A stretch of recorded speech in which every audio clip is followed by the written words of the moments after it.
Julia McCurley is with us. She's a professional matchmaker, and we're coming up on Valentine's Day. We're in the mood for love. We're talking about dating in your 30s, 40s, and 50s as we get older. So we're going to approach this subject. Good to see you, Julia. Thanks so much for being with us.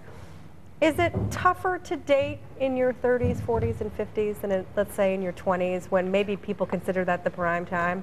Well, there's kind of different things that are going on in your life. For example, in your 30s, maybe you've kind of established what kind of person you're looking for. You've dated in your teens and 20s, so I think you're a lot more, you don't have to date a million people. You kind of know what you want.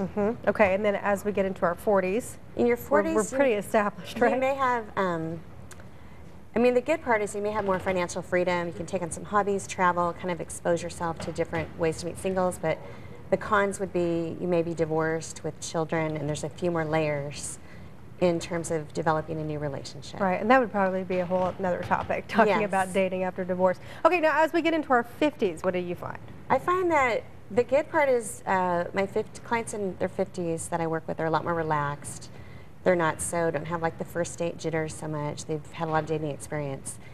The flip side is they may be a little bit too set in their ways. I'm sure some of your audience can relate to. You're kind of, they need to fit exactly into my lifestyle, and so it kind of takes a little coaching on my part to say, would you be willing to give up going to Fredericksburg riding your motorcycle every weekend to go, go to the farmer's market with your what's girlfriend? The bottom line in terms of advice that you give these folks, whether they're in their 30s, 40s, or 50s?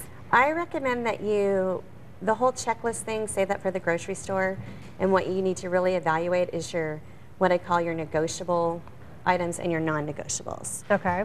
Negotiable will be like, the profession, maybe what they look like. Your non-negotiable is like your values, honesty, warm-hearted, things like that. And really that could apply for your 20s as well. Yes. Even though you do seem a little more free-spirited and carefree at that point, but it could also apply, right? I do have some clients in their 20s, surprisingly. Do you? But I think, Austin is the number 4th city for dating, but they never talk about do those lead into relationships.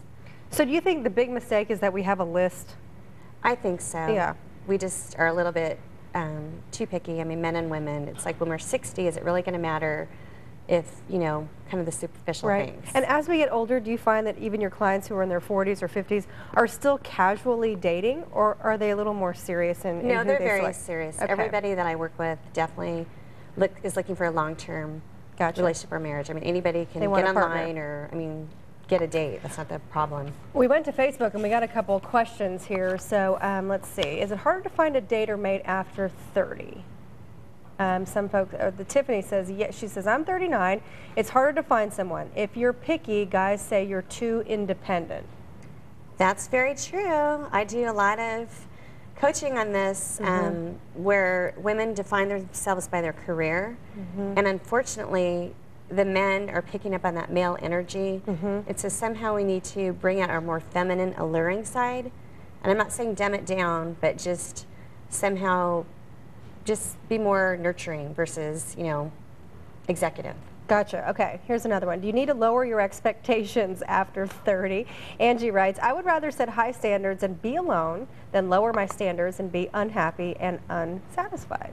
I'd like to talk to her and understand what her standards are. You got to give Julia a call. I mean, obviously, no cheaters or liars, but if you're looking for somebody that's going to run marathons with you, let's kind of reconsider that. Yeah, that's good. And do you find that some clients come in and say, look, I want him to have X, Y, and Z, and you're like, hold on, you're not perfect either. I do. And some people, especially like the hobbies thing, it's like you don't know that other person isn't willing to try some of the things that you do, and so you shouldn't just rule somebody out because they're, not into whatever, collecting teddy bears.